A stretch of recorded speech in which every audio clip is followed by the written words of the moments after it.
गणमाध्यम पाई गोटिए नियम अन्य मानक पाई आउ गोटिए। ओम मीडिया न्यूज भॉइस को नहीं विरोध कौन पाई? सांबादिकों को धमक, गणमाध्यम को हेय ज्ञान और अपमान करने घटना रे आईन समस्त समान कि ना केवल किछि लोकों पाई? भारत सरकार को MIB एवं राज्य सरकार को MSME स्वीकृति प्राप्त ओम मीडिया न्यूज प्रति जदि कोनोसी असम्मानजनक मंतव्य धमक किंबा हेयज्ञान कराଯାଇथिबा अभियोगर सत्यता रहिछि तेबे प्रशासन की निष्पक्ष भावे ताहार तदंत करिबो।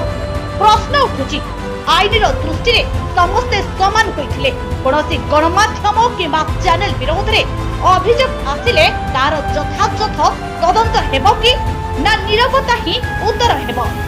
गणमाध्यमर स्वाधीनता गणतंत्रर एक प्रमुख स्तंभ, तेणु जेकोसी अभियोगर निष्पक्ष तदंत हेउ, दोषी प्रमाणित हेले प्रचलित आईन अनुसार कार्यानुष्ठान हेउ। एहा कोनोसी व्यक्ति किंबा संस्था विरोध रे नुहे, बरं आईनर समान प्रयोग प्रति जनसाधारण आशा। एबे प्रश्न केवल एतिकी, जदि कोनोसी अभियोग रहिछि ताहार तदंत और आईनगत पदक्षेप हेबो कि ना समय ही कहिबो। Bureau report, Sutradhar news.